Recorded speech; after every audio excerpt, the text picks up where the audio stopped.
Welcome back to Solentha Stories. Let's fuel your day with some intense passion and non-stop excitement. Grab your gear, we're moving into the story now. I'm Addison, 29, and I just realized my own family thinks I'm an ATM with legs. My sister just told me the family gathering I paid for happened without me.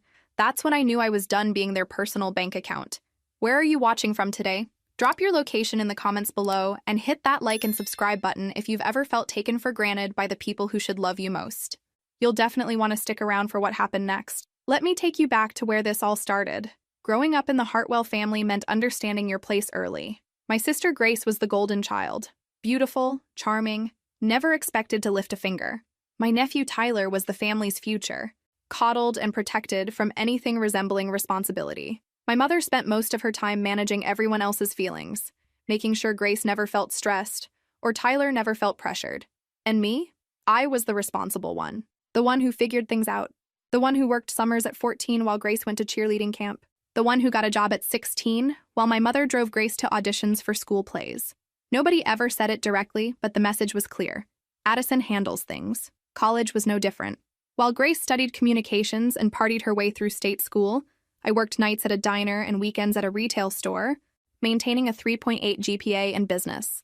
I graduated with 2 job offers and a 5-year plan. Grace graduated with a boyfriend and a vague idea about maybe working in marketing someday.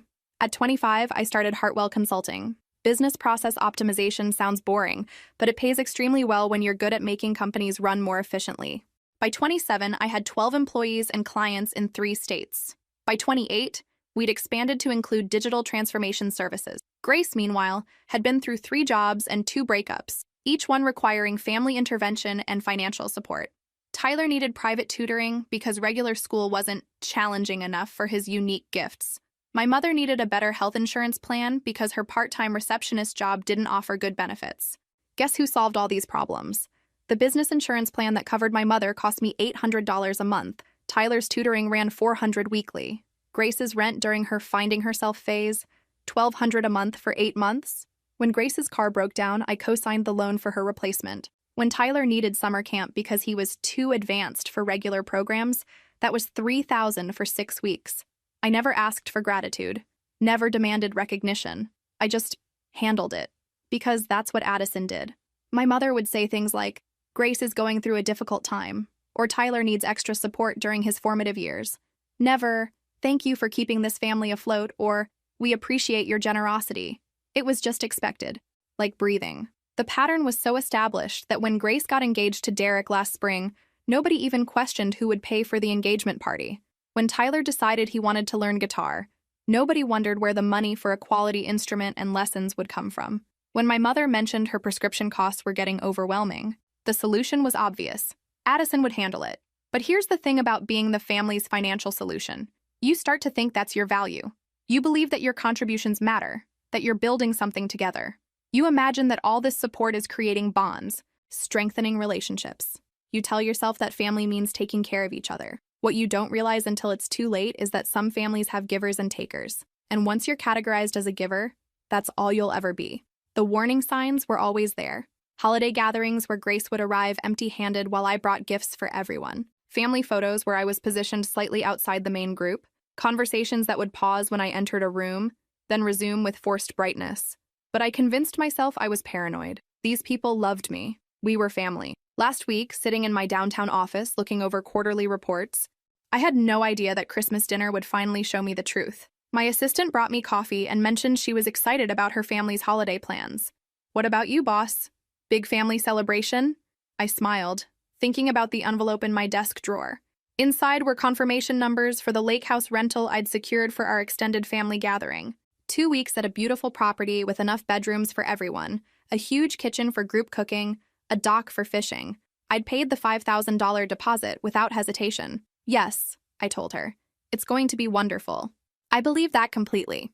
Little did I know that while I was planning our family Christmas, my family was planning a Christmas without me. The lake house reservation confirmation sat in my drawer like a promise of perfect family memories. I'd spent hours researching properties, reading reviews, comparing amenities. The place I finally chose had everything: a massive stone fireplace, a gourmet kitchen, views of the lake from every bedroom window. Grace had mentioned wanting somewhere special and memorable for Tyler's first Christmas as a teenager. My mother had said it would be wonderful to get everyone together somewhere peaceful. Even my father, who rarely expressed opinions about family gatherings, had nodded approvingly when I mentioned the idea. So naturally, I made it happen. What they'd actually said was more like hints dropped in my presence. Wouldn't it be nice if we could all get away together? And Tyler would love somewhere with outdoor activities. The kind of wistful comments that, in my family, always translated to, Addison should arrange this. I'd called the property manager immediately, secured the dates, paid the deposit, and started planning meals and activities. In my mind, we were all going to spend 2 weeks creating memories, playing board games by the fire, cooking together, maybe finally having those deep conversations that somehow never happened during regular visits. The week before Christmas, my phone rang constantly with family logistics. Grace needed someone to pick up last-minute gifts because Derek was working late. Tyler needed a ride to his friend's house because my mother's car was making that noise again. My father needed help moving some furniture because his back was acting up. I handled everything, of course. Picked up Grace's gifts, drove Tyler across town, helped my father rearrange his living room. Each task came with grateful hugs and promises that they'd make it up to me during our lake house vacation. The night before Christmas Eve, I was in my kitchen preparing dishes to bring to dinner. Homemade rolls from my grandmother's recipe, the green bean casserole Grace always requested, and my famous chocolate trifle that Tyler loved. I'd also wrapped presents for everyone, carefully chosen gifts that reflected actual attention to their interests. For Grace, I'd found a vintage camera from the 1970s because she'd mentioned wanting to try film photography. For Tyler, a collector's edition of his favorite graphic novel series. For my mother, a silk scarf from a local artisan because she'd admired similar ones at a boutique months ago. For my father, tickets to see his favorite blues musician at a small venue next month. Thoughtful gifts, personal gifts, expensive gifts. I was humming while I worked, genuinely excited about Christmas dinner, and especially about revealing the lake house surprise. I'd even prepared a little speech about how grateful I was for our family and how much I looked forward to our time together. My phone buzzed with a text from Grace. "Can't wait for dinner tomorrow. So excited to tell you about our plans." I smiled, assuming she meant plans for the lake house trip.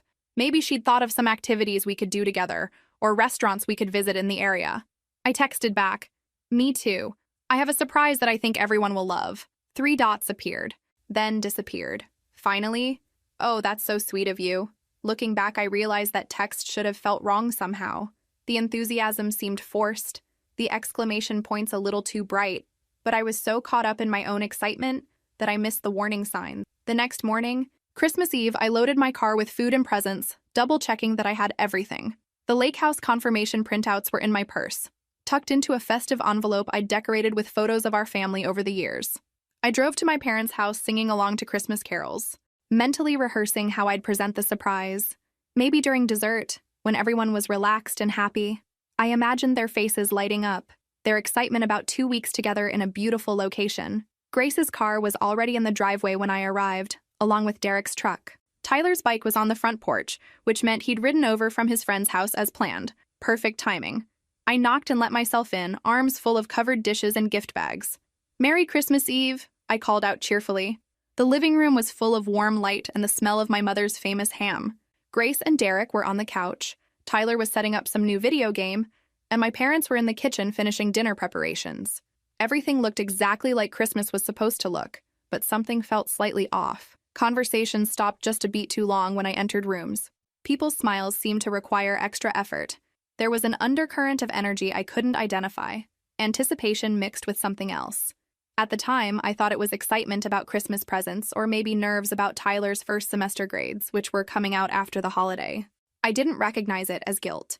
During dinner, Grace kept checking her phone, which wasn't like her. Tyler seemed distracted, answering questions about school with uncharacteristic brevity. My parents exchanged glances I couldn't interpret. But the food was delicious, everyone complimented my contributions, and the conversation flowed well enough. We talked about Tyler's basketball team, Grace's new job prospects, my latest client success stories. Normal family dinner conversation. What we didn't talk about was the lake house. Nobody asked about vacation plans or mentioned getting away together. The enthusiasm Grace had expressed about plans seemed to have evaporated. Still, I was too excited about my surprise to pay attention to the subtle wrongness in the room. After dinner, we moved to the living room for presents. Everyone opened gifts with appropriate appreciation. Grace loved the vintage camera. Tyler immediately started reading his graphic novel. My parents were genuinely touched by their personal gifts. Then came the moment I'd been anticipating all day. I pulled out the decorated envelope, my heart racing with excitement. "I have one more surprise for everyone," I announced, standing up so they could all see me clearly. The room went completely quiet. Not the good kind of quiet, where people are eagerly waiting for wonderful news. The uncomfortable kind, where everyone suddenly becomes very interested in their hands or their phones or anything except looking at the person speaking. I should have stopped right there. Should have tucked the envelope back in my purse and suggested we clean up instead. But I was so eager to share my gift, so proud of what I'd arranged, so convinced that this would be the moment our family finally acknowledged how much I contributed to our happiness. I opened the envelope with a flourish. Surprise! I've rented us a lake house for 2 weeks starting tomorrow. The silence that followed my announcement was deafening. Not the excited, surprised kind of silence, the kind where people are processing devastating news. Grace and Derek exchanged a look I couldn't decipher. Tyler suddenly became fascinated by his graphic novel. My parents stared at me like I'd just announced I was joining a cult. "A lake house?" My mother's voice came out strained. "For all of us?" "Yes," I beamed, pulling out the printed confirmations and photos. The most beautiful place on Cedar Lake. 6 bedrooms, gourmet kitchen, private dock, hot tub. I thought it would be perfect for us to spend some real quality time together. I spread the pictures across the coffee table like a travel brochure presentation. "Look at this view. And Tyler, there's kayaking and fishing. Grace, you'd love the hiking trails. The sunrise from the master bedroom is supposed to be incredible." Nobody picked up the photos. My father cleared his throat. "Addison, that sounds very generous, but we actually had some other ideas for the holiday break." Grace interrupted quickly. Too quickly. "You know, just relaxing at home, catching up on sleep." The enthusiasm in my voice felt increasingly forced as I continued. "But that's exactly why this is perfect. We'll all be there together, but everyone can relax however they want. There's a huge living room for group activities and private spaces for alone time. The best of both worlds." Derek shifted uncomfortably on the couch. Tyler's eyes remained glued to his book, but he wasn't turning any pages. "How much did this cost?" My father's accountant voice had taken over, the tone he used when reviewing questionable business expenses. "Don't worry about that," I waved dismissively. "This is my Christmas gift to all of us. The deposit's already paid, everything's confirmed. We can leave right after breakfast tomorrow." Another painful silence. My mother fidgeted with her wedding ring, a tell I recognized from childhood. She only did that when she was preparing to deliver news she knew I wouldn't want to hear. "Sweetheart," she began carefully, "that's such a thoughtful gesture, but I'm not sure the timing is perfect," I interrupted, my cheerfulness becoming almost manic. "Tyler doesn't have school, Grace is between jobs, Derek's off this week. Dad, you said you wanted to retire soon and spend more time with family. Mom, you've been talking about needing a real vacation. The timing couldn't be better." Grace was staring at her phone now, typing something rapidly. A text message, probably to Derek, even though he was sitting right next to her. The realization started creeping in slowly, like cold water rising around my ankles.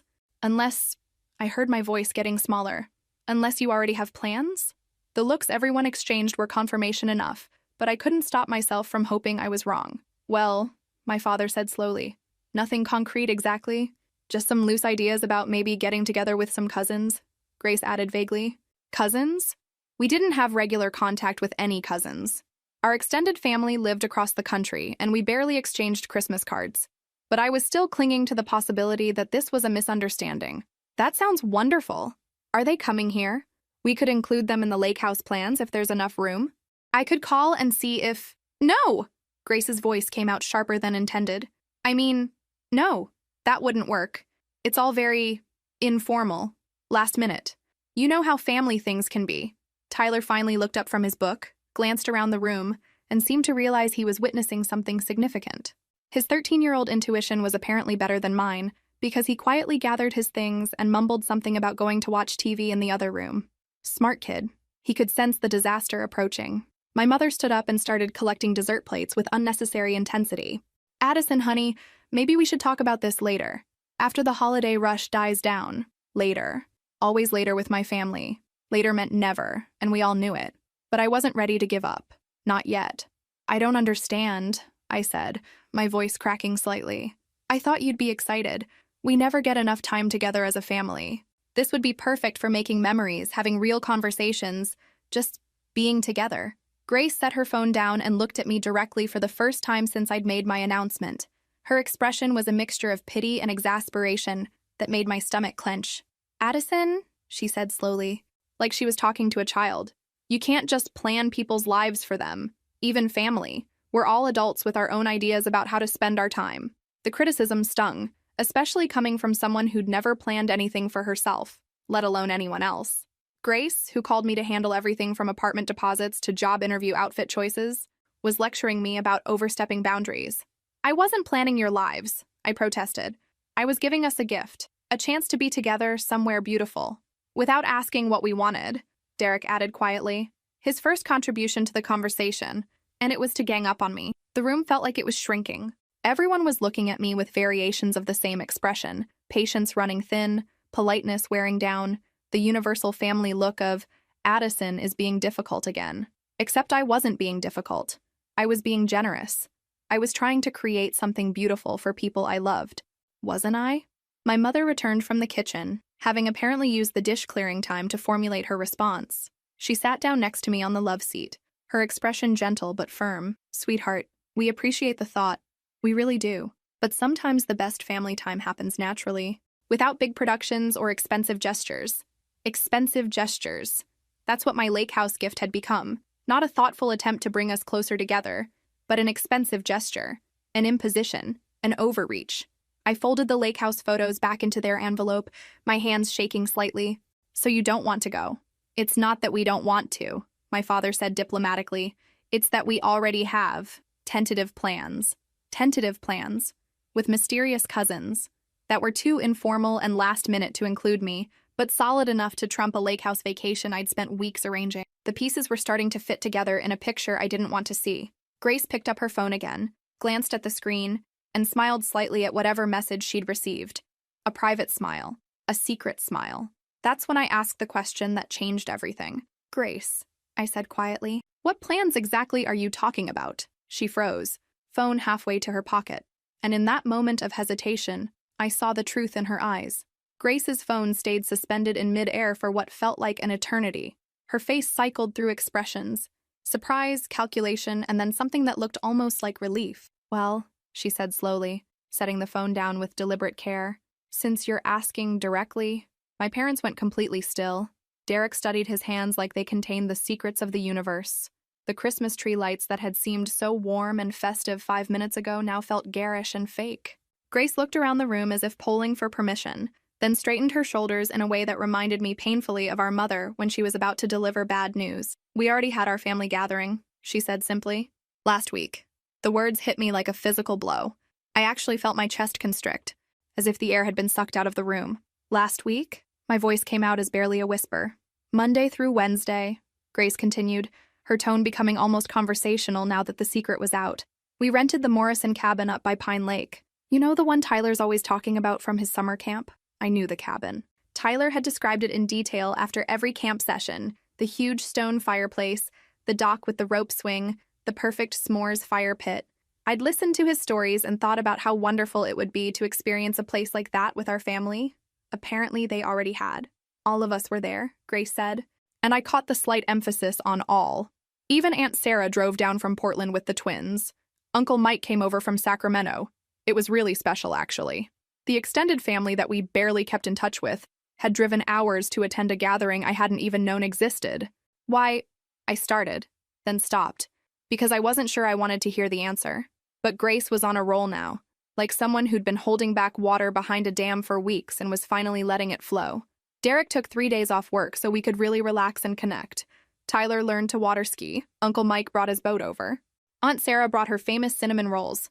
We did a big family hike on Tuesday morning, and Tuesday night we had this amazing bonfire where everyone shared their favorite family memories. Each detail was a small knife twist. Derek taking time off work for a family gathering, Tyler learning a new skill, Aunt Sarah's famous cinnamon rolls that I'd heard about but never tasted, a bonfire with shared memories, all of it happening without me. It was Tyler's idea originally," Grace continued, "and somehow this felt like the worst part.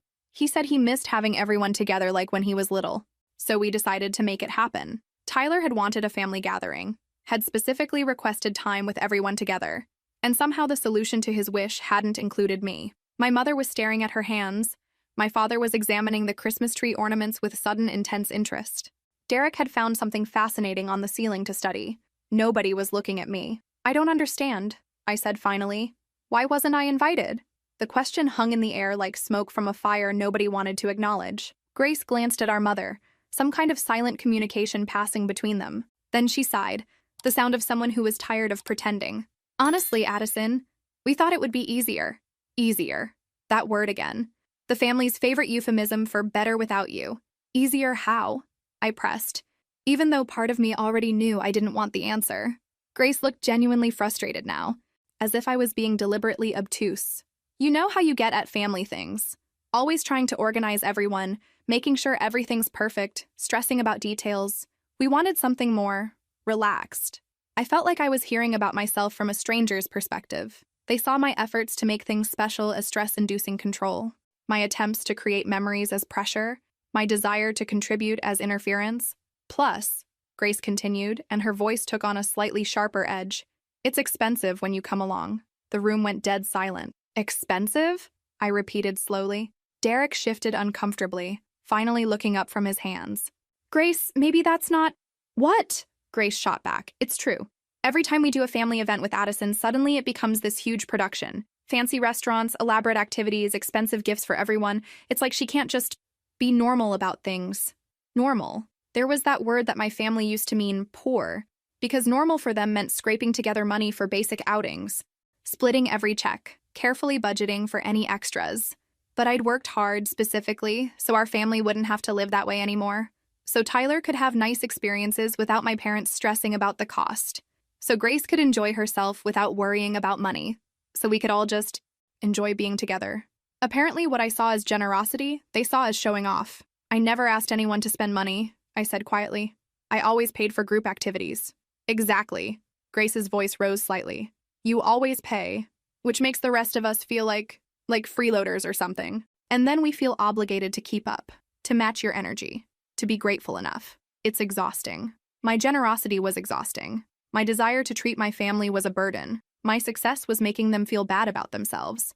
And their solution was to plan family gatherings without me. So you decided it would be better to just exclude me. My voice was eerily calm, which surprised me. I felt like I should be screaming or crying, but instead I was speaking in the steady tone I used during difficult client meetings. My mother finally spoke. It wasn't about exclusion, honey. It was about including the people who could just be together naturally, as if my presence was inherently unnatural, as if I was an artificial element that prevented authentic family bonding. Tyler appeared in the doorway, probably drawn by the sudden quiet after all the conversation. He took one look around the room and started to back away. Stay, buddy, my father said gently. This is your family too. Your family too. Not our family. Tyler's family, which apparently included everyone except me. I looked at my nephew, this kid I'd helped support for years, whose school expenses I'd covered, whose summer camps I'd funded, whose Christmas presents I'd carefully chosen. He looked back at me with something that might have been sympathy or might have been pity. Did you have fun at the cabin, Tyler? I asked, my voice still supernaturally calm. He nodded slowly. Yeah, it was really cool. Uncle Mike taught me to wakeboard, and Aunt Sarah let me help make breakfast every morning. We played card games until like midnight. Uncle Mike, who I'd met maybe 3 times in my adult life. Aunt Sarah, who I knew primarily through Christmas cards and social media updates. They'd been more involved in this family gathering than I was. That sounds wonderful, I said, and meant it. Tyler deserved fun experiences with extended family. He deserved the chance to learn new skills and stay up too late and feel loved by a wide circle of relatives. What hurt was that somehow my presence would have prevented that happiness. Grace must have seen something in my expression because her tone shifted slightly, becoming gentler but somehow more condescending. Look, Addison, it's nothing personal. We love you, you know that. But sometimes families need different kinds of time together. This was about being spontaneous and relaxed. You're not really a spontaneous person. Not spontaneous. Too controlling. Financially intimidating. Socially exhausting. I was starting to understand how my family saw me, and it wasn't pretty. But there was still one thing I didn't understand. The lake house reservation, I said slowly. If you already had your gathering, what was I supposed to do with it? Grace blinked. Oh, I just assumed you'd cancel it? Get your money back? She'd assumed I'd cancel a $5,000 reservation and eat the cancellation fee. Just like that. because my family's convenience was worth more than my financial loss. And in the back of my mind, a small voice whispered, "You would have done exactly that. You would have canceled everything and taken the loss and told them not to worry about it." That's what Addison did. But suddenly, I wasn't sure I wanted to be that person anymore. I sat there holding the lake house confirmation papers, and for the first time in my adult life, I truly saw myself through my family's eyes. Not as the successful businesswoman who'd worked her way up from nothing, not as the generous daughter who'd helped keep everyone afloat, not as the caring sister who always put family first. I was the family burden, the one who complicated simple things, the one who made everyone uncomfortable with money they didn't have, the one who wasn't invited to family gatherings because she made them less natural. "So," I said, my voice still eerily steady, "what happens next Christmas? Do I get warned ahead of time about the secret gathering, or do I just show up to another dinner where everyone already knows I missed the real celebration?" My parents exchanged another one of their loaded looks. Grace actually had the decency to look slightly ashamed, but not enough to take back anything she'd said. "Addison," my mother started, "you're being dramatic." "Am I?" I interrupted, and for the first time that evening, my voice carried some heat. I just learned that my entire family planned and executed a 3-day vacation while letting me believe we hadn't made holiday plans yet. How exactly should I be reacting? Derek cleared his throat. "Maybe we should all take a break, and—" "No." I stood up, surprising myself with the firmness in my voice. "I want to understand this. Tyler, come here." My nephew reluctantly approached, clearly wishing he was anywhere else. "Did you know about the cabin trip while we were planning Christmas dinner tonight?" I asked him gently. He nodded, not meeting my eyes. "Did anyone tell you not to mention it to me?" Another nod. Grace started to protest. "We didn't want to hurt your feelings. By lying to me instead?" I looked around the room at these people who were supposed to love me. That was the solution? Elaborate deception followed by, "What was tonight supposed to be? Your guilt dinner," before I found out the truth. The silence was answer enough. I thought about all the little moments that made sense now. Grace's forced enthusiasm about plans, Tyler's distraction during dinner, my parents' careful avoidance of vacation talk, Derek's uncomfortable fidgeting. They'd all been sitting here knowing they'd already had their Christmas celebration while I excitedly planned to surprise them with mine. "You know what the really sick part is?" I said, still speaking in that calm voice that didn't feel like my own. "I would have been happy for you. If you'd just told me you wanted a quiet family gathering without me, I would have understood. I would have been disappointed, but I would have understood. That wasn't entirely true, but it should have been. But instead you let me plan and pay for a lake house, buy Christmas gifts, prepare food, get excited about family time." I gestured at the spread of presents and dishes I'd brought, all while knowing you'd already had your real Christmas without me. Tyler was still standing next to me, and I could see him processing this adult drama he'd been dragged into. I put my hand on his shoulder. "Tyler, can you do me a favor? Can you go get your phone?" He looked confused but nodded and ran upstairs. "Addison, what are you doing?" Grace asked nervously. "I'm checking something." When Tyler returned with his phone, I smiled at him. "Can I see your pictures from the cabin trip? I bet you got some great shots of the lake." His face lit up despite the tension in the room. 13-year-old boys love showing off their photos, even in awkward circumstances. "Oh yeah, look at this one of me wakeboarding." He swiped to a photo of himself on the lake, grinning widely, with Uncle Mike's boat in the background. "That's amazing, you look like a natural. What else did you take pictures of?" He scrolled through eagerly. "Here's the cabin. See how huge the fireplace is? And this is Aunt Sarah making her cinnamon rolls. Oh, and this is the group picture we took on the last night." He handed me the phone, and there it was. My entire extended family gathered around the cabin's dining table, faces glowing in candlelight. Genuine smiles of people who'd just shared something special together. Grace and Derek laughing about something. My parents looking more relaxed than I'd seen them in years. Uncle Mike with his arm around Aunt Sarah. The twins making bunny ears behind someone's head. Tyler beaming in the center of it all. A perfect family moment. A memory they'd all treasure. And exactly the kind of gathering I'd been trying to create with the lake house. "It's a beautiful picture," I said, handing the phone back to Tyler. "You all look so happy." He nodded enthusiastically. "It was the best 3 days ever. We played games and cooked together and just hung out. No pressure, you know. Just family time. No pressure. Just family time." The kind of relaxed, authentic experience that apparently couldn't happen with me there. I looked at this photo of my family's joy and felt something inside me shift. Not quite anger, not quite sadness. Something colder and more final. Understanding. "Can you do me one more favor, Tyler?" I asked. "Can you check if there are any group texts or family chats on your phone that I should know about?" Grace shot up from the couch. Addison, that's not… It's fine, Tyler said, already scrolling. I mean, there's just the family group chat. But you're not… He stopped, realizing what he'd just revealed. I'm not in the family group chat, I finished for him. He looked around the room desperately, finally understanding that he'd just dropped a bomb. Tyler, honey, go upstairs, my mother said quickly. No, stay, I said firmly. This is educational for all of us. Tyler, how long has the family group chat existed? Like 6 months maybe? Since we started planning stuff for summer? 6 months. They'd had a family communication system for 6 months that I wasn't included in. And what kind of stuff do you talk about in there? Tyler looked at Grace pleadingly, but she was staring at her hands again. Just, family stuff, plans and jokes and pictures, normal family things that didn't include me. I held out my hand. Can I see it? Addison, my father started. I want to see the family group chat that my family has been using for 6 months without telling me. Tyler looked around the room again, but everyone was avoiding eye contact. Finally, he shrugged and handed me his phone. The group was called Hartwell Family. 12 members. My parents, Grace, Derek, Tyler, Uncle Mike, Aunt Sarah, the twins, and 2 other cousins I barely knew. Everyone except me. I scrolled up through months of messages. Plans for Tyler's birthday party. Discussions about my parents' anniversary gift. Photos from various gatherings. Inside jokes and family updates.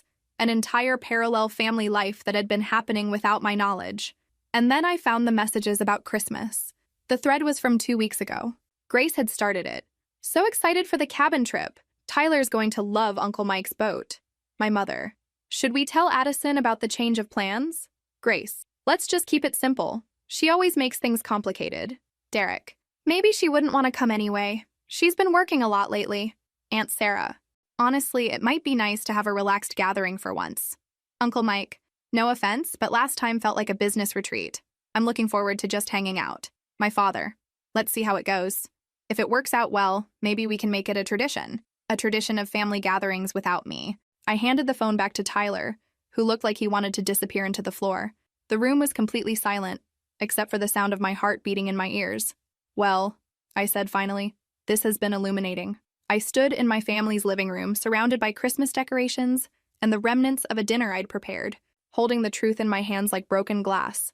My family hadn't just excluded me from a gathering. They'd built an entire communication system without me. They'd been discussing my personality flaws and planning their relief at my absence. They'd turned my financial contributions into evidence of my social inadequacy, and they'd been doing it for months. Addison, my mother said softly, you have to understand. I do understand, I interrupted, and my voice was surprisingly calm. I understand perfectly now. I looked around the room at these people who shared my DNA, my childhood, my history. Grace, who'd never paid for a family dinner but complained that my generosity made others uncomfortable. My parents, who'd accepted years of financial help while secretly resenting the provider. Tyler, who'd enjoyed the benefits of my support while participating in conversations about how burdensome I was. Derek, who wasn't even blood family, felt comfortable enough to suggest I wouldn't want to attend family gatherings. Uncle Mike, who I saw maybe twice a year, thought my presence turned family time into a business retreat. Aunt Sarah, who'd never had a private conversation with me in her adult life, found my company so taxing that my absence would make gatherings more relaxing. You want to know what I understand? I continued, my voice getting steadier with each word. I understand that I've been funding my own exclusion for years. Grace started to protest, but I held up my hand. Every time I paid for Tyler's tutoring, I was paying for him to be more comfortable telling other family members how difficult I am. Every time I covered your rent, Grace, I was subsidizing your ability to complain about my personality to relatives behind my back. Every time I handled Mom's insurance premiums, I was buying her the freedom to discuss how much easier family events would be without me. The truth was crystallizing as I spoke, becoming clearer and more painful with each word. I've been financially supporting a family that doesn't actually want me in it. I've been paying for the privilege of being tolerated. My father cleared his throat. Now that's not… Yes, it is. I turned to face him directly. Dad, when's the last time you called me just to talk? Not because you needed help moving furniture or wanted advice about an investment, but just because you wanted to hear my voice? Silence. Grace, when's the last time you asked about my business, my goals, my personal life? Not because you needed something from me, but because you actually cared about my experiences? More silence. Mom, when's the last time you expressed genuine interest in who I'm dating? What I'm reading? What makes me happy? Independent of what I could do for the family? The silence was becoming painful, but I wasn't done. Tyler, I love you, and none of this is your fault, but I want you to think about something. In that family group chat, when people were discussing how much better family gatherings would be without me, did anyone mention the contributions I've made to this family? Did anyone say, maybe we should include Addison because she's helped us so much over the years? Tyler shook his head slowly, his face flushed with embarrassment. Did anyone say, Addison works hard and deserves to relax with us? Or Addison's generosity has made a lot of good things possible for this family? Another head shake. So what exactly is my role here? I asked the room. Because it's clearly not daughter, sister, or aunt in any meaningful way. What am I to you people? Grace finally found her voice. Your family, Addison. You know that. No, I said quietly. I'm a service provider. I'm the family's financial solution to problems. I'm the person you call when you need something handled, and the person you exclude when you want to enjoy yourselves. I looked at each of them in turn. I'm not family. I'm a resource. My mother's eyes filled with tears. That's not true, sweetheart. We love you. You love what I can do for you, I corrected. There's a difference. I walked over to where my purse sat on the entry table and pulled out my checkbook. You know what? You're right about one thing. Family gatherings are expensive when I'm involved. I wrote out a check and tore it off cleanly. Tyler, this is for your spring semester tutoring. Consider it my withdrawal gift from the family financial support system. I wrote another check. Grace, this should cover your car payment and insurance for the next 3 months. After that, you and Derek can figure it out. A third check. Mom and Dad, this covers the health insurance premiums through June. After that, you'll need to find another plan or another sponsor. I closed the checkbook with a snap. Effective immediately, I'm retiring from my position as the Hartwell family's financial services department. You can have your relaxed, natural, pressure-free gatherings without worrying about my expensive generosity or social awkwardness. Grace was staring at the checks like they might explode. Addison, you're being ridiculous. You're upset, but I'm not upset, I said truthfully. I'm done. I picked up my coat from the chair where I'd laid it so optimistically a few hours ago. The lake house is still reserved through January 2nd if anyone wants to use it. The confirmation information is in that envelope on the coffee table. Consider it my last contribution to family happiness. I paused at the door and looked back at them one more time. For what it's worth, Tyler's right. You all do look really happy in that cabin picture. Apparently, I was the only thing standing between this family and authentic joy. My hand was on the doorknob when my mother called out desperately. Addison, please! Don't leave like this. It's Christmas Eve. I turned back to her. This woman who'd raised me and fed me and taught me to ride a bicycle and helped me with homework, who had somehow become a stranger who discussed my personality flaws with extended family members in group chats I wasn't allowed to join. You're right, Mom. It is Christmas Eve. And for the first time in my adult life, I'm going to spend it exactly how I want to, without worrying about what anyone else needs from me. I opened the door, and the cold December air hit my face like a promise. Merry Christmas, I said. Enjoy your traditions.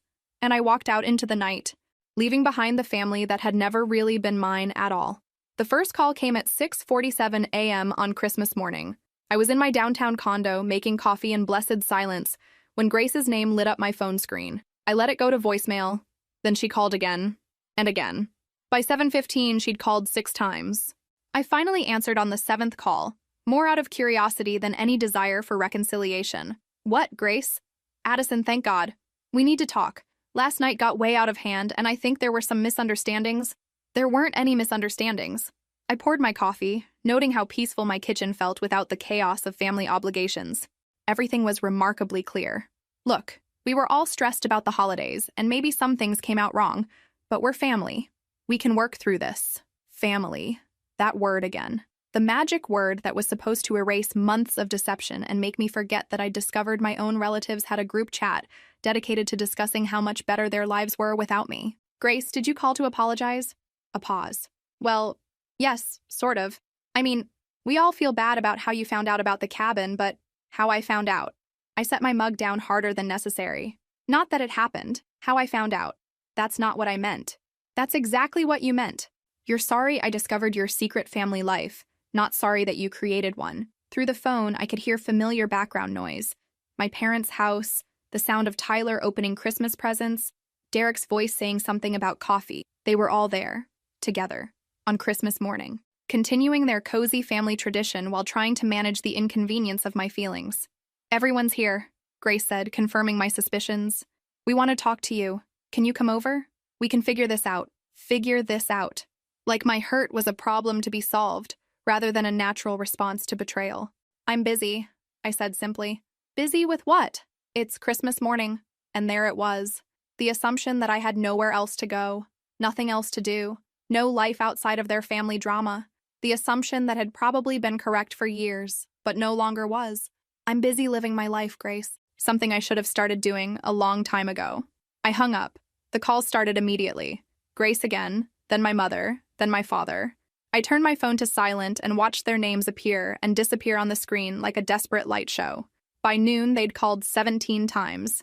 By 2 p.m., the texts started.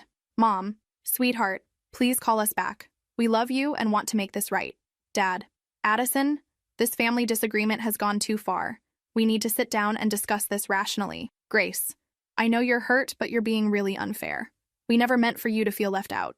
Tyler, Aunt Addison, everyone's really sad and I don't understand what happened. Can you please come over? That last one almost broke my resolve. Almost. But then I thought about 13-year-old Tyler casually mentioning the family group chat I wasn't included in, and my sympathy hardened back into resolve. Around 4 p.m., Derek texted, Hey, maybe you need some space right now and that's fine. But Grace is really upset and your parents are worried. When you're ready to talk, we're here. Derek's message was different, more thoughtful. It almost felt sincere until I remembered that this was the same man who'd suggested I might not want to attend family gatherings anyway.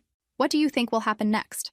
Drop your predictions in the comments below and hit that subscribe button if you've ever had to set boundaries with family members who didn't want to respect them. By evening, the calls had stopped.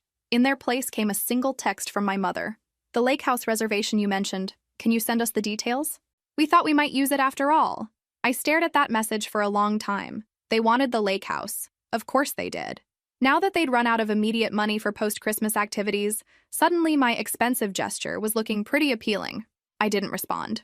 Instead, I called the property management company and canceled the reservation entirely.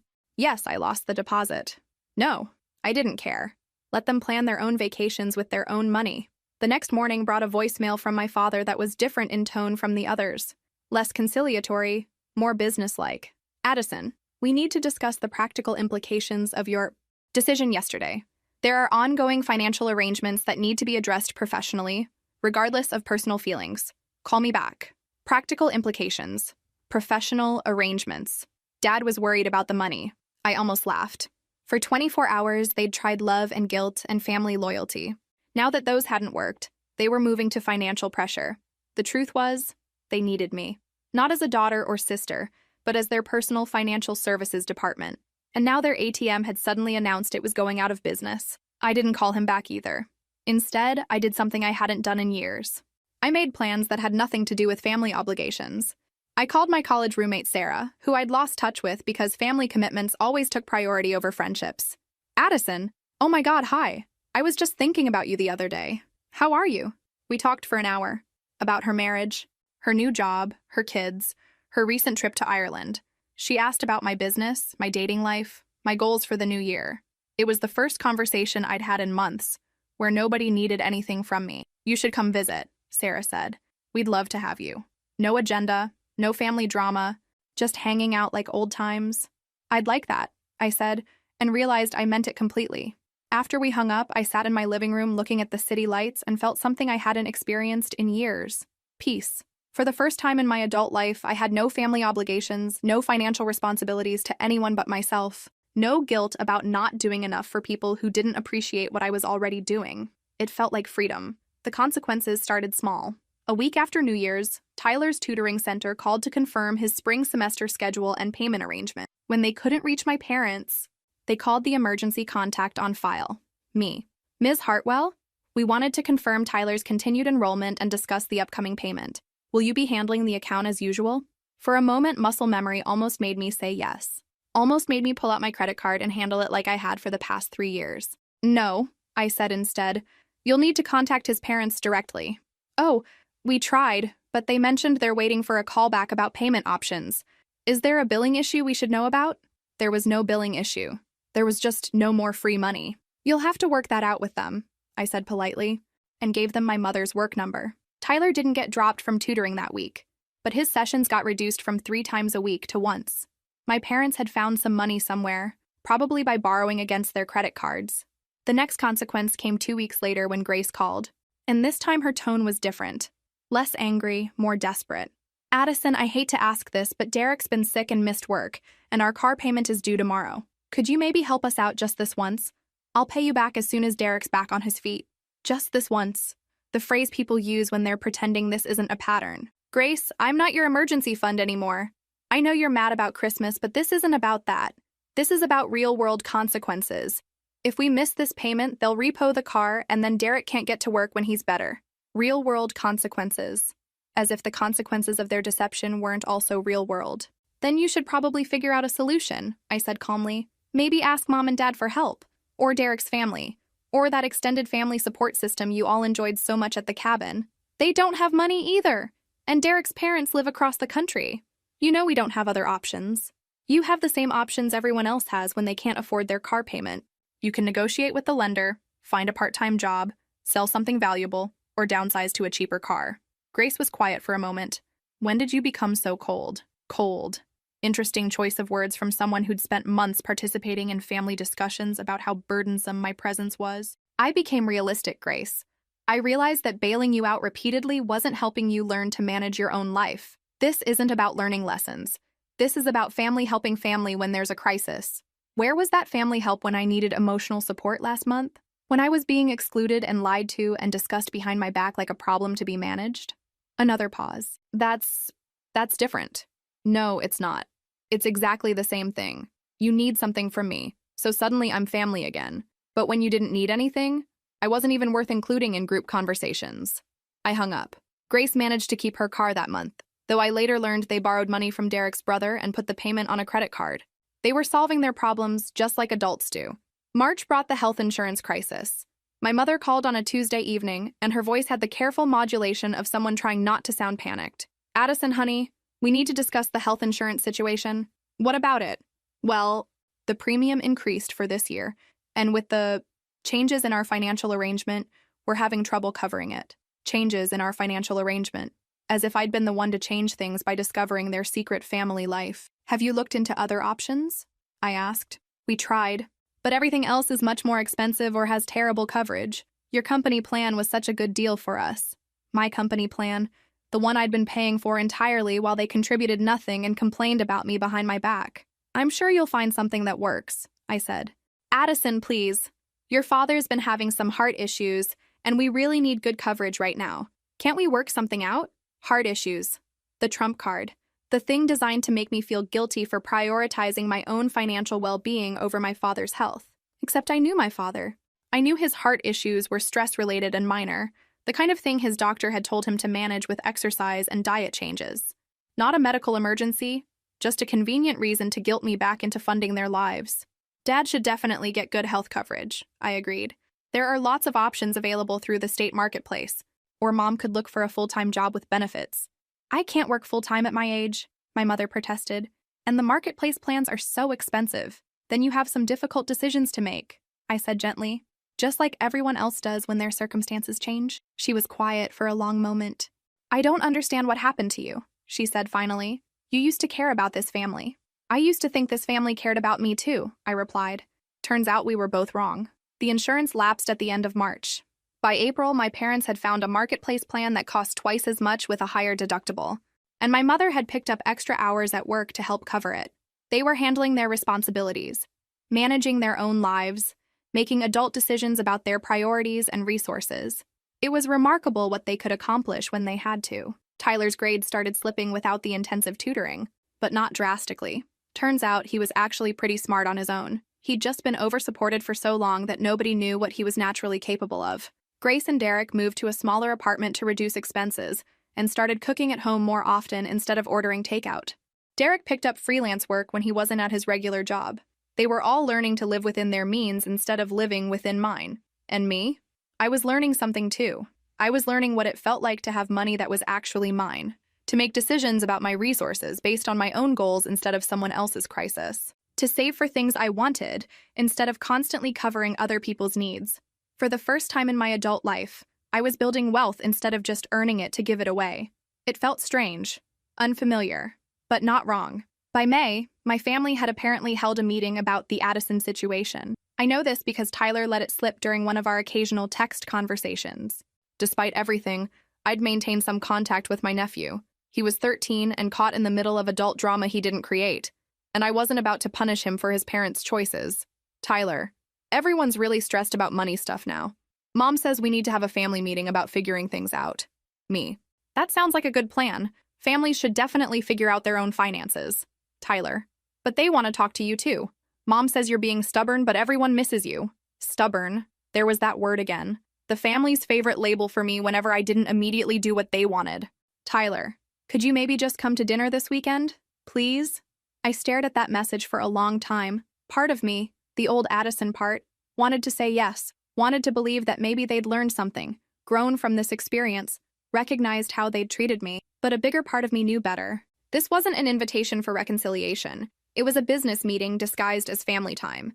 They'd tried emotional manipulation, guilt, and individual pressure. Now they were trying collective intervention. Me. Tyler, I love you, and none of this is about you, but I'm not ready for family dinners yet. Tyler, when will you be ready? It was such an innocent question, and it made my heart hurt because I didn't have a good answer for him. When would I be ready to sit at a table with people who'd lied to me for months? When would I be ready to pretend that their financial needs mattered more than their emotional betrayal? When would I be ready to go back to being the family's solution instead of being treated like family? Me. I don't know yet, buddy. But we can still text and hang out sometimes, just you and me. 3 days later, Grace showed up at my office. I was in a client meeting when my assistant buzzed me. Your sister is here. She says it's urgent. My first thought was that someone had been hurt or hospitalized. My second thought was that this was probably exactly what Grace wanted me to think. I excused myself from the meeting and found Grace in my lobby, looking around at the modern furniture and expensive artwork with an expression I couldn't quite read. Nice place, she said when she saw me. Very professional. Grace, what's wrong? Is someone hurt? No one's hurt, she said quickly. We need to talk. Can we go somewhere private? I led her to my office, wondering if this counted as a new low in our relationship. Using fake emergencies to force conversations was definitely uncharted territory. What's so urgent it couldn't wait for a phone call? I asked once we were seated. Grace looked around my office again, the view of the city, the awards on the walls, the photos of successful client projects. You've done really well for yourself, she said. Thank you. Was that what you came to tell me? No. Addison, this has gone on long enough. We're family, and families fight, but they also forgive each other. Forgive each other. As if this was a mutual conflict where both sides had done something wrong. What exactly are you asking me to forgive you for, Grace? She shifted uncomfortably. For the Christmas thing. For not including you in the cabin trip. For handling it badly. Handling it badly. Not for lying. Not for excluding me. Not for the months of secret conversations about how problematic my presence was. Just for handling it badly. And what am I supposed to be forgiving you for? I asked. For the money thing. For cutting everyone off without warning. For being so dramatic about what was essentially a miscommunication. A miscommunication. 6 months of secret group chats and family gatherings was a miscommunication. Grace, are you here because you miss me or because you need money? That's not fair. It's a yes or no question. She looked out the window for a moment, and I could see her calculating her response. Both, she said finally. We do miss you. Tyler asks about you constantly. Mom and Dad are worried. But yes, things have been financially challenging since you decided to step back. Decided to step back. Such a polite way to describe discovering I'd been excluded from my own family. What do you need? I asked directly. Mom and Dad are struggling with the health insurance costs. Tyler's grades are dropping without the tutoring. Derek and I are barely making ends meet. We thought maybe we could work out some kind of arrangement. What kind of arrangement? Grace leaned forward, and I could see the relief in her face that we were finally talking terms. Well, maybe you could help with some of the major expenses, but we'd include you in planning from now on. Make sure you're involved in family decisions. Add you to the group chat. Add me to the group chat. The magnanimous gesture of including me in conversations about my own family. So I'd go back to paying for things, and in exchange, you'd treat me like an actual family member. That's not how I'd put it. How would you put it? Grace struggled for a moment. We'd be more transparent about family planning, more considerate of your feelings, more considerate of my feelings. Not actually changing their feelings about me, just being more careful about letting me know what those feelings were. Grace, do you understand why I'm upset? Because we didn't handle the Christmas situation well? Because you don't actually like me. She blinked, startled. What? Of course we like you. Your family. No. You like what I can do for you. There's a difference. When's the last time any of you chose to spend time with me when you didn't need something? Silence. When's the last time you called just to see how I was doing? When's the last time you asked about my life, my interests, my goals, without it being connected to some favor you needed? More silence. You don't actually enjoy my company, Grace. None of you do. You find me socially awkward and financially intimidating and generally burdensome. The only reason you want me back in the family is because you can't afford to maintain your lifestyle without me. That's not true, she protested, but her voice lacked conviction. Prove it. What? Prove it. Show me that this is about missing me and not about missing my money. Rebuild the relationships first without any financial component. Spend time with me because you enjoy my company, not because you need my resources. Grace stared at me. But what about all the practical issues? Mom and Dad really are struggling with insurance costs. And there it was. Even when challenged to prove this wasn't about money, she immediately returned to money. The practical issues are for you to solve as adults, I said gently, just like everyone else does. Grace's expression shifted from confusion to something sharper. You know, Tyler was right. You have changed.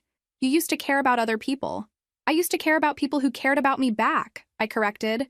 Now I care about people who value me for who I am, not what I can provide. She stood up, smoothing her skirt with sharp, angry movements. Fine. If that's how you want it, fine. But don't expect us to keep trying forever. I don't expect anything from you anymore, Grace. That's the point. After she left, I sat in my office looking out at the city and realized something important. I didn't feel guilty. I didn't feel like I should chase after her and apologize and fix everything. I didn't feel responsible for her disappointment or her family's financial struggles. I felt clear, solid, sure of myself. It was a completely new sensation, and I liked it. Summer brought something I hadn't experienced in years, the luxury of making plans for myself. Without family emergencies to manage or relatives to subsidize, I suddenly had both time and money that belonged entirely to me. The feeling was so unfamiliar, I almost didn't know what to do with it. Almost. I started with the friendship I'd neglected for years. Sarah, my college roommate, invited me to visit her family in Colorado, and for the first time in a decade, I said yes to a vacation that had nothing to do with family obligations. I can't believe you're actually coming, Sarah said when I called to confirm my flights. I was starting to think you were a myth. How many times have we planned trips that got canceled because of some family crisis? At least 6 times over the past 5 years. I realized with embarrassment. 6 times I'd prioritized other people's needs over my own friendships. No family crises this time, I told her. Just me and whatever you guys want to do. Just you is perfect. Mike can't wait to meet the famous Addison I've been talking about for 15 years. Famous Addison. It was weird to think of myself as a person worth meeting rather than just a resource worth utilizing. Colorado was a revelation. Sarah's husband, Mike, was a park ranger, funny and kind and genuinely interested in hearing about my business. Their 2 kids, ages 8 and 10, were curious and energetic without being demanding. We hiked, cooked together, played board games, talked about everything and nothing. Nobody needed me to pay for anything. Nobody had hidden agendas or financial crises. Nobody made me feel like I was too much or not enough. It was just fun, relaxed, natural. You know, Sarah said on my last night there. As we sat on her back porch watching the sunset over the mountains, you seem different than you used to. Different how? Calmer, maybe? More yourself. In college, you were always so stressed about your family, always rushing off to handle some emergency at home. I used to worry that you never got to just be young and selfish like the rest of us. Young and selfish. Rights I'd never claimed, because family responsibilities had always come first. I'm learning how to be appropriately selfish, I told her. Good. It's about time. When I got back to Seattle, I felt energized in a way I hadn't experienced since starting my business. I'd forgotten what it was like to return from a trip feeling refreshed instead of guilty about the time and money I'd spent on myself. I threw myself into work with new enthusiasm, taking on challenging projects I'd previously avoided because they required too much time and energy. Without constantly worrying about my family's financial needs, I could focus entirely on growing my business. By August, I'd hired 2 new employees and was considering opening a branch office in Portland. I also started dating again. Really dating, not just occasionally going out with someone when family obligations permitted. I met Jonathan at a conference in September. He was an architect, smart and funny, with his own successful practice and no interest in being financially supported by anyone. Our first 3 dates were like a masterclass in what healthy adult relationships could look like. We split checks without drama, made plans that we actually kept, talked about our goals and interests without either of us trying to solve the other's problems. When Jonathan eventually met some of my friends, nobody whispered about what he might want from me or whether I could afford to maintain the relationship. It was completely novel, this idea of being valued for my personality rather than my bank account. October brought an unexpected test of my resolve. Tyler called instead of texting, which usually meant something serious was happening. "Aunt Addison, are you busy?" "Never too busy for you, buddy. What's up?" "Well, I wanted to ask you something, but Mom said I shouldn't, but I really need help with something." Warning bells immediately started ringing. Tyler had never asked me for anything directly, had never gone behind his mother's back to contact me. This felt different from our usual casual conversations. "What kind of help?" "It's kind of a long story. You know how I've been struggling with algebra this year? Well, there's this math competition at school, and if I do well in it, I could get into advanced placement classes next year, which would look really good for college applications." Tyler was only 14, but Grace had always been obsessive about his academic trajectory. Good for her, actually. It was nice to see her taking responsibility for his future. "That sounds great, Tyler. What's the problem?" "Well, there's this tutoring program specifically for the competition, but it's really expensive. Mom and Dad looked into it but said they can't afford it right now, and I really want to try, but I don't think I can do it on my own." And there it was. The request I'd been expecting for months, delivered through the one family member I couldn't easily say no to. "Tyler, that sounds frustrating. Have your parents looked into less expensive options?" "Yeah, but nothing that's specifically for this competition. Aunt Addison, I know things have been weird with the family lately, and I don't really understand what happened, but could you maybe help with this? Just this once? Just this once." The exact phrase Grace had used about her car payment. "Tyler, how much does this tutoring program cost?" $1,500 for 8 weeks. $1,500. Less than I spent on my vacation to Colorado. Not a huge amount of money, objectively, but this wasn't about the money. "Tyler, I need to ask you something, and I want you to be honest with me. Did your mom suggest you call me about this?" A long pause. "Not exactly. She said I shouldn't bother you because you're mad at the family right now. But I thought maybe if I asked you myself." He hadn't answered my question, which was answer enough. "Buddy, I'm going to tell you something important, and I want you to listen carefully. You are smart enough to succeed in that competition with or without expensive tutoring. The regular tutoring you're getting now is probably enough preparation if you supplement it with practice tests and study groups. But the special program might help, but it's not magic. The students who win these competitions succeed because they work hard and believe in themselves, not because their families can afford premium preparation." Tyler was quiet for a moment. "So you won't help?" The disappointment in his voice almost broke my heart. Almost. "Tyler, I love you, and I believe in your abilities completely, but I'm not going to pay for something your parents should be providing. If they think this tutoring is important enough, they'll find a way to make it happen. They already said they can't afford it. Then they'll have to decide if it's important enough to sacrifice something else for. Maybe fewer dinners out, or a smaller vacation budget, or picking up extra work. That's what adults do when they want something they can't immediately afford. But what if I don't do well in the competition without the special help? Then you'll learn something valuable about handling disappointment and working with the resources you have. And if you do well despite not having every advantage, you'll learn something even more valuable about your own capabilities." After we hung up, I sat in my living room feeling proud and sad in equal measure. Proud because I'd held my boundary even when it was emotionally difficult. Sad because Tyler was being used as a messenger for his family's financial needs, whether he realized it or not. But mostly, I felt clear about my decision. Tyler's education was his parents' responsibility, not mine. His opportunities were theirs to provide or sacrifice for, not mine to fund from the sidelines. If Grace and Derek wanted their son to have premium tutoring, they could make the same difficult choices that millions of parents make every day. 3 weeks later, Tyler texted me, "Got into the competition prep program anyway.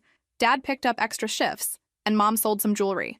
They said it was important enough to make sacrifices for." I smiled reading that message. Tyler was learning that his parents valued his education enough to prioritize it over their own comfort.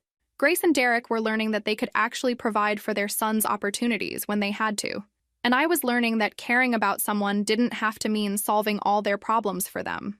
It felt like progress all around. November arrived with the subtle dread that comes with approaching holidays. Thanksgiving was in 3 weeks, Christmas in 7. The season that used to mean family togetherness and shared traditions now loomed like an emotional obstacle course I'd have to navigate. My phone started ringing more frequently again. Not daily like in those first weeks after Christmas, but with increasing regularity as the holiday season approached. The calls weren't about reconciliation anymore. They were about logistics. My mother called on a Tuesday evening, her voice carefully casual. Addison, honey, I wanted to check in about Thanksgiving plans. Will you be joining us this year? It was phrased like a question, but I could hear the assumption underneath it. Of course I'd be joining them. Where else would I go? I haven't decided yet, I said truthfully. Well, we're planning to have everyone at the house as usual. Tyler's been asking about you, and your father and I would really like to have the family together. The family. The same family that had spent last Christmas planning gatherings without me while I prepared dinner for them. What does everyone mean this time? I asked. A pause. Just family. You know, the usual group. The same usual group that went to the cabin last Christmas? Another pause. Longer this time. Addison, that was almost a year ago. Don't you think it's time to move past it? Move past it. The universal family phrase for stop being upset about the thing we don't want to apologize for. I'm not holding grudges, Mom. I'm just being realistic about family dynamics. What does that mean? It meant that I'd spent 11 months learning to value myself the way other people valued me, and I wasn't ready to go back to being taken for granted. It means I'm considering all my options for the holidays. The truth was, I had several options now. Jonathan had invited me to join his family in San Francisco. Sarah had suggested I come back to Colorado for a Friendsgiving celebration. My business partner Marcus was hosting a orphan Thanksgiving for employees who weren't traveling home. For the first time in my adult life, I wasn't automatically assuming my family's plans were the only option. Addison, please don't make this difficult. It's Thanksgiving. It's about family being grateful for each other. Family being grateful for each other. Rich. Coming from people who'd spent months in group chats discussing how grateful they were when I wasn't around. I'll let you know, I said. Grace called the next day. Mom said you might not come to Thanksgiving. That's ridiculous, right? Of course you're coming to Thanksgiving. Actually, I'm not sure I am. What do you mean you're not sure?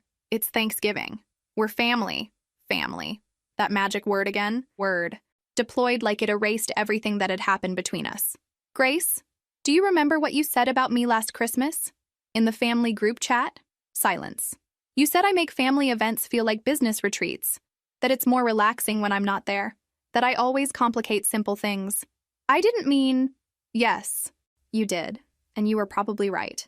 So maybe everyone would be more comfortable if I spent Thanksgiving somewhere I don't make people feel tense and unnatural. But Tyler wants you there. Tyler. Always Tyler. The emotional leverage they thought would work on me. Tyler wants a lot of things. He wanted intensive tutoring too, and you figured out how to handle that situation without my help. That's different. How? Grace couldn't answer that question, because there wasn't a good answer. Either I was family who belonged at family gatherings, or I was a financial resource they called when they needed funding. I couldn't be both. The calls continued throughout the week. My father tried the guilt approach. Your mother's been very upset since your conversation. Tyler tried the innocence approach. But we always have Thanksgiving together. Even Derek sent a text. Hey, I know things have been complicated, but maybe Thanksgiving could be a fresh start? Fresh start. As if the solution to months of deception and exclusion was to just pretend it hadn't happened. 2 weeks before Thanksgiving, I made my decision. I called Jonathan. Is that invitation to San Francisco still open? Absolutely. My family's going to love you. Fair warning, though. My mom cooks enough food to feed a small army. And my dad will definitely challenge you to Scrabble. That sounds perfect. I called my mother next. Mom, I wanted to let you know that I won't be joining you for Thanksgiving this year. I have other plans. The silence stretched so long I thought the call had dropped. Other plans? Her voice was small, confused. What other plans? I'm going to San Francisco with Jonathan. Jonathan? I realized I'd never told my family about Jonathan. In the past, I would have brought him to a family dinner by now, introduced him to everyone, included him in our group activities. But I'd learned something important over the past 11 months. Not everyone deserved access to the good things in my life. My boyfriend, I said simply. Your boyfriend? Since when do you have a boyfriend? Since I stopped organizing my life around family crises and had time to actually date like a normal adult. Since September. We've been together a couple of months. And you didn't tell us about him. Why would I? The question clearly startled her. Because we're your family, we should know about important people in your life. Mom, you spent 6 months in a family group chat I wasn't included in. You planned family gatherings without telling me. You celebrated holidays while lying about why I wasn't invited. Why exactly should I share details about my personal life with you? Another long silence. That's different, she said finally. No, it's not. It's exactly the same thing. You decided I didn't need to know about important things happening in your lives.